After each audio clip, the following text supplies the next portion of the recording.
모세 삼남매에게 내려진 심판, 이렇게 말씀의 제목을 지어보았습니다. 모세 삼남매에게 내려진 심판입니다. 저는 이 본문 안에서 성도의 비방이 얼마나 큰 파장을 불러일으켜 오는지를 발견합니다. 그리고 이 구약에 일어난 하나의 사건은 하나의 모형으로서 우리가 신약시대에도 여전히 하나님의 규칙을 어길 때 일어나는 일들에 대한 하나의 예시라고도 볼 수 있겠습니다.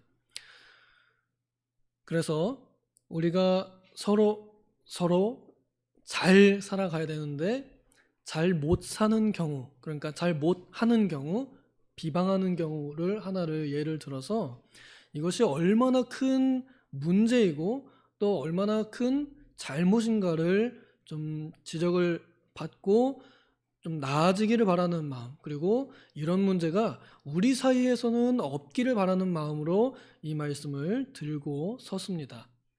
우리의 가정이나 또 우리의 교회가 하나님 앞에서 볼 때에 칭찬을 받을 수 있는 그런 가정이요, 그런 교회가 되기를 바라는 마음으로 오늘 이 말씀을 함께 나누고자 합니다. 새벽 시간이라 시간이 많지는 않지만 그래도 이 내용 전체를 같이 보는 게 좋을 것 같아서 제가 일부분을 자르지 않고 함께 본문 전체를 읽었습니다. 1절에 보면은 문제의 발단이 일어나게 됩니다. 문제의 발단은 무엇이었을까요? 모세가 이방 여인을 아내로 취한 게 문제의 발단이었을까요? 미리암이 비방을 한 게 문제의 발단이었을까요? 누가 잘못인가요? 모세가 이방 여인을 아내로 취한 건 하나님과 대면하여 보는 모세의 결정이었습니다. 어떤 사람들은 이것을 두 가지로 봅니다. 하나는 원래 있던 아내를 어떻게든 이혼을 했는지, 버리고 혹은 쫓겨났는지 버림을 받았는지 이유는 알 수 없지만 새로이 다른 이방 여인을 맞이했다, 그래서 비방을 받았다, 이렇게 볼 수도 있고요. 아니면 원래 모세 그 부인도 이방 여인입니다. 그러니까 하나님께서 이방 여인하고 결혼하지 말라 이랬는데 알고 보니 우리 모세 지도자님 아내가 이방 여인이네? 이래서 수군수군 되기 시작한 그런 문제로 이렇게 볼 수 있겠습니다. 어쨌거나 중요한 건 모세가 외적으로 볼 때에는 사람들에게 흠잡힐 만한 일이 있었다는 거죠. 성경적인 재혼의 또 이혼의 그런 규칙들이 있을 거고, 모세는 하나님 앞에서 온유한 자요, 하나님과 얼굴을 대면하여 보는 자요, 하나님의 말씀을 받는 자요, 전하는 자이기 때문에 모를 리가 없습니다. 그럼에도 불구하고 모세는 그렇게 선택을 했습니다. 더 못 살기 위해서 그랬을까요? 더 잘 살기 위해서 그랬을까요? 당연히 이혼을 하든 재혼을 하든 더 잘 살기 위해서 한 선택이었을 겁니다. 그리고 그 과정엔 분명히 하나님의 허락이 있었을 겁니다. 하나님께서는 분명히 예수님께서도 밝히신 바와 같이 부부는 하나님께서 짝지어 주신 것, 그러니까 하나님께서 짝지어 주시기도 하고 하나님께서 나누시기도 하는 겁니다. 모세는 하나님의 지도 아래에서, 혹은 정말 혹시나 하나님의 지도와 상관없이 모세가 선택했다 하더라도 미리암이 모세와 어떤 관계예요? 가족이잖아요. 그렇죠? 그리고 그 미리암은 특히나 모세의 생명의 은인입니다. 모세가 그 아기 때 이 갈대 상자 안에서 떠돌아 다니는 걸 끝까지 지켜봤던 사람이, 따라갔던 그 누나가 미리암입니다. 그리고 용기 내서 그 바로 왕 딸에게 이 아이를 위해서 제가 유모를 불러올까요? 이야기하면서 자기 엄마를 모세의 유모로 붙인 사람이 미리암입니다. 그러니까 모세에게 있어서는요, 엄마와 같은 존재예요. 이미 부모님 다 돌아가신 이후에 지금 3남매만 남겨진 상황에서 누구보다도 모세를 가장 품어주고, 누구보다도 모세가 잘못했다 하더라도 오히려 더 방어해줘야 되는 사람이 미리암입니다. 그런데 그 미리암이 먼저 비방하기를 시작했습니다. 누가 잘못했을까요? 먼저 비방하기를 시작한, 심지어 가족인데도 미리암이 먼저 비방을 시작했습니다. 그래서 그런지 나중에 벌 받는 사람이 미리암이에요. 미리암이 비방하기를 시작했고 그에 동조한 사람이 또한 그의 가족 아론입니다. 아론은 모세의 형이고, 모세가 나 혼자선 못해요 이러고 있을 때 하나님께서 같이 붙여준 사람이 아론이에요. 네 형이 있어, 형만 믿고 따라가. 하나님께서 붙여주신 하나님의 동역자였습니다. 그런데 모세 가족에게 딱 남은 이 3남매 중에서 모세, 그전엔 또 백성들이 막 모세 물러가라 물러가라 막 이러면서 왜 너만 선지자냐, 너만 지도자냐 한번 당한 적이 있는데, 거기에 가장 편을 들어주어야 할 사람, 두 사람, 모세의 유일한 친족 미리암과 아론이 모세를 비방하기 시작했습니다. 모세의 심정이 어땠을까요? 만약 여러분 모세라면 어땠을까요? 단방에, 내 다른 사람도 아니고 누님이 제게 그럴 수 있습니까? 다른 사람도 아니고 형님이 제게 그럴 수 있습니까? 내가 아무리 잘못했어도 그럴 수 있습니까? 또 제가 오죽하면 그렇겠습니까? 얼마나 모세가 억울하고 또 가족들에게 항변할 수 있을 텐데, 모세는 이 일에 대하여 잠잠했습니다. 그래서 성경은 모세를 지면에서 온유함으로는 이보다 더 나은 사람이 없다고 칭찬합니다. 이것은 하나님의 칭찬이요 하나님의 인정입니다. 우리는 이 사건을 통해 배우는 것이, 비방하는 것이 잘못이고 잠잠하는 것이 잘하는 일이라는 것, 우리는 쉽게 배울 수 있습니다. 그러나 쉽게 잠잠하지는 못합니다. 그래서 둘 다 혼납니다. 비방한 사람과 맞서 싸운 사람 둘 다 혼납니다. 모세는 혼나지 않는 방법을 알고 있었던 것 같아요. 모세가 얼마나 다혈질인지 우리는 알고 있습니다. 자기 민족이 고난받을 때 가서 때려잡았던 그런 혈기 있는 사람이었습니다. 하지만 하나님 일에는 혈기왕성했지만, 용감했지만 자기 일에 있어서는 잠잠하고 온유했습니다. 마치 그리스도의 모습이 보이지 않나요? 그리스도인의 모습이 이래야 되지 않느냐 하고 우리에게 보여주지 않나요? 그런데 이것을 누가 들으셨냐면 하나님께서 들으셨습니다. 나중에 민수기 14장에 보면은 내 귀에 너희 말이 들린 대로 내가 그들에게 똑같이 그렇게 하겠다라고 해서 우린 못 들어간다라고 했던 사람들의 말 그대로 가나안 땅에 못 들어가게 하신 일이 있습니다. 우리의 모든 말들이 하나님 앞에 다 들려지고 있다는 것을 또한 우리는 발견하고 배울 수 있습니다. 내가 하는 개인적인 말들, 수군거리는 말도 하나님께서는 다 들으신다는 것입니다. 내가 누군가를 향하여 비방하고 수군거렸다. 그 상대만 모르면 되잖아요. 그쵸? 안 들키면 되잖아요. 아니에요? 안 걸리면 되는 거 아닙니까? 아닙니다. 하나님께 이미 다 걸렸습니다. 하나님의 책에는 이미 내가 했던 어록이 다 기록되어 있습니다. 내가 누구를 향하여 무슨 수군거림, 내가 무슨 비방을 했는지, 무슨 비난을 했는지 다 기록되어 있습니다. 만약에 여기서 모세가 비방하기를 함께 동조해가지고 맞서 싸웠다 그러면 모세의 이 말들도 하나님께 다 기록하셨을 겁니다. 하지만 모세는 잠잠하여서 그에겐 흠이 없었고, 잠잠하지 못한 미리암 그리고 그의 동조한 아론, 그들의 말은 하나님 앞에 다 기록이 되어 들렸습니다. 어떤 말로 비방했을지 우리는 상상이 안 갑니다. 사람이 한번 감정에 격하게 고조돼가지고 입으로 쏟아내는 건 제어가 안 됩니다.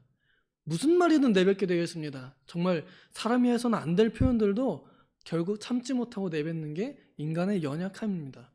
그래서 가장 좋은 건 정말로 모세와 같이 잠잠한 거, 입에 재갈을 물리는 거, 그게 참 좋은 것 같습니다. 하나님께서 들으시고 때가 되어 갑자기 이 사람들을 소환합니다. 갑자기라고 여기 써 있거든요. 갑자기. 그러니까 모세도 몰랐고 아론도 몰랐고 미리암도 몰랐던 겁니다. 그냥 삼남매가 서로 그냥 두 명이 비방하고 모세는 그냥 참고 이러고 있는데 하나님께서 갑자기 너네 일로 와. 딱 부르신 겁니다. 하나님 앞에 갑자기 불려가서 하나님의 심판대 앞에 섭니다. 회막으로 부르시고 회막 문에 서셨다 그러는데요. 회막은 하나님께서 임재하신 처소를 나타내는 곳이고 문은 심판 혹은 다스리는 곳의 의미를 가지고 있습니다. 그러니까 하나님의 심판대 앞에 갑자기 이 세 사람이 불려온 겁니다. 잠잠했던 모세, 그리고 비방을 시작했던 미리암, 그 비방에 동조했던 아론, 여기 삼남매가 이렇게 한 가족이 딱 하나님의 심판대 앞에 불려 나온 겁니다. 그리고 하나님께서 재판을 시작하십니다. 누구를 정죄하셨습니까? 비방한 사람을 정죄하셨습니다. 문제의 발단을 일으킨 모세를 정죄하지 않으셨습니다. 보통 우리 사람 같으면요 이럴 수 있어요. 야, 문제 제기를 누가 했어? 문제의 발단이 뭐야? 이방 여인하고 결혼하지 말라 그랬는데 왜 결혼했어? 보통 우리 같으면 그렇게 할 겁니다. 네가 문제야. 너가 그렇게만 안 했어도 얘네가 그러지 않았어. 라고 이렇게 말하는데 하나님은 그렇게 하지 않으셨습니다. 하나님은 그 사람의 말과 행동의 잘못을 지적하셨습니다. 그러니까 비방한 사람들을 지적하셨습니다. 그래서 미리암과 아론에 대해서 하나님께서 선언하시죠. 너네가 잘못했다. 뭘 잘못했느냐? 비방한 것만이 아니라 월권했다는 것을 지금 하나님께서 말씀하신 겁니다. 요약하면 하나님께서 모세를 두고 내 종이다. 나랑 얼굴 대면해서 보는 사람이다. 그리고 내 말씀을 들고 있는 사람이다. 그런데 감히 니들이 뭔데 내 종을 비방하냐? 하나님께서 그렇게 말씀을 하신 겁니다. 주인에게 종이 있고 각자의 종들에게 남의 주인이 서로 침해하지 않습니다. 우리는 노예 사역이 아니기 때문에 별로 그렇게 크게 와닿지 않을 수 있겠는데요. 삼성과 LG를 예를 들어서 볼까요? 삼성에 있는 사장님이 LG 사원에게 이래라 저래라 명령할 수 있나요? 못하죠. 왜? 남의 회사니까요. 그런 겁니다. 주권을 침해한 겁니다. 하나님의 종에게 감히 판단했다는 것입니다. 판단했다는 것, 재판했다는 것입니다. 내가 재판석에 올라갔다는 얘기입니다. 우리가 비방할 때요, 우리가 재판석에 올라가기 때문에 비방합니다. 내 생각과 안 맞거든요. 내 생각과 맞으면 어때요? 칭찬해 줍니다. 근데 내 생각이 틀렸으면 어때요? 비난합니다. 손가락질합니다. 재판석에 내가 올라가 있기 때문에 그렇습니다. 그런데 우리가 노래했듯이 또 우리가 알다시피 우리는 종들이고 우리의 심판자요 우리의 왕은 예수 그리스도이십니다. 그런데 너무나 쉽게 우리는 우리의 생각을 타고 올라가 우리가 예수님의 자리에 앉아서 내가 예수님 닮은 사람이니까 내가 예수님 따라가는 사람이니까 나에게도 심판권이 있고 나에게도 재판권이 있는 줄로 착각해서 심지어 성경 말씀을 가지고 다른 사람들을 재판하기 시작합니다. 그 재판하는 말의 시작이 수군거림입니다. 말도 비방으로 시작하지 않습니다. 그냥 설명문으로 시작합니다. 이러네 저러네 라고 말합니다. 나중엔 그것이 잘못했다 이렇게 말로 바뀝니다.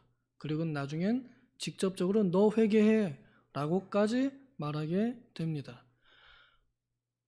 우리가 처한 자리를 잘 모를 때 우리는 월권을 하게 됩니다. 하나님의 자리에 앉게 됩니다. 형제를 비방하는 일은 또 판단하는 일, 재판하는 일은 예수 그리스도의 보혈을 무시하는 언사입니다. 다른 사람의 양심을 침해하는 일은 그를 위해 죽어주신 예수 그리스도의 은혜를 무시하는 행사이고, 내게 주신 은혜 또한 가벼이 여기는 것입니다. 내게 주신 은혜가 크다는 걸 안다면 또한 형제에게 주신 은혜가 크다는 것도 알 겁니다. 그럼 내가 하나님 앞에서 나는 죄인입니다 라고 말할 때 저 사람이 받은 은혜를 생각해서 내가 잠잠하게 되어 있습니다. 그럼에도 불구하고 다른 사람을 판단하고 재판하고 평가하는 것은 내가 그 은혜를 잊어버렸다는 것이고, 내가 얼마나 큰 죄인이었는지를 그 죄의식을 망각하고 있다는 하나의 증거이기도 합니다. 그러니까 정말로 구원의 은혜에 감사하는 사람의 입에서는요, 비방이 나오지 않고 찬송이 나옵니다. 놀랍게도 미리암이 홍해에 갈라진 다음에 나서서 찬양대장으로 나왔던 사람입니다. 그 찬양대장이었던 사람의 입술에서 지금은 비방이 나오고 있는 것을 봅니다. 그리고 하나님께서는 그것을 가만두지 않으시고 심판하시며 책망하시는 모습을 우리는 봅니다. 우리의 말 한마디가 하나님 앞에서는 결코 그냥 지나가지 않는다는 것을 우리는 발견합니다. 그러니 다른 사람에 대해서 우리는 쉽게 말하지 말아야 하겠습니다. 쉽게 말하지 않는다는 것은 나쁘게 말하지 않는다는 것이고, 나쁘게 말하지 않을 뿐만 아니라 아예 말도 하지 않는다는 것을 생각하시면 좋겠습니다. 그냥 설명문으로도요, 이러네, 저러네, 이렇게 말하는 것 자체가 이미 내가 그 사람을 내 생각의 틀에 맞추어서 판단했다라는 증거이기도 합니다. 우리 청년들이 민감합니다. 자기들의 일이 어르신들 사이에서 오가는 얘기를 굉장히 싫어합니다. 그걸 알게 되면은 상처를 받습니다. 그러니 우리 청년들 사이에서 일어나는 일에 대해서 그러네 저러네 그러지 말고요, 그냥 속으로 아시는 것을 기도만 해주시면 감사하겠습니다. 혹시나 내 얘기가 나도 모르는 곳에서 막 얘기되고 있다 그러면 그것만으로도 상처를 받는 세대입니다. 그렇게 연약한 세대이니까 강해져라 이러면서 계속 해야 되겠어요? 아니면은 약한 애들 약한 대로 보호해줘야 되겠어요? 정말로 어머니와 같은 마음, 미리암이 처음에 모세를 불쌍히 여겼던 그런 마음을 가진다 그러면 연약한 상태는 연약한 대로 보듬어 줘야 되겠죠? 하나님께서 그에 대한 징벌로 미리암의 얼굴부터 피부병이 발생하게 하셨습니다. 사람이 딱 봐도 그 재판 끝난 다음에 아론이 딱 보니까 미리암 얼굴에 뭐가 나 있는 거예요. 근데 이게 죽을 병인 것입니다. 피부가 다 녹아버리는 그런 병인 거예요. 그래서 아론이 간청을 하죠. 제발 용서해달라고, 살려달라고. 그래서 모세가 미리암을 위해서 하나님께 기도하죠. 이것을 보면서 모세가 얼마나 그 마음이 온유한지를 발견합니다. 우리 같으면요, 아이고 쌤통이다, 하나님의 정의가 섰다 이럴 수 있는데, 모세는 자기를 비방했던 자기의 친누나 미리암을 향해서 위해서 기도하고 하나님께 대신 나아갑니다. 불쌍히 여겨달라고. 그래서 하나님께서는 미리암에게 7일간의 격리를 명하십니다. 이 7일간의 격리는 미리암에게 있어서는 불명예였습니다. 그리고 또한 한편으로는 존중이기도 합니다. 미리암이 그렇게 격리되어서 진 밖에서 따로 이제 갇혀서 7일 동안 구경거리로 여겨지는 거거든요. 그런데 백성들이 그 미리암을 버리고 가지는 못하게 하셨어요. 이스라엘 백성들은 위에 구름 기둥이 움직여야 가거든요. 근데 하나님께서 그 구름 기둥은 7일 동안 움직이지는 않으셨습니다.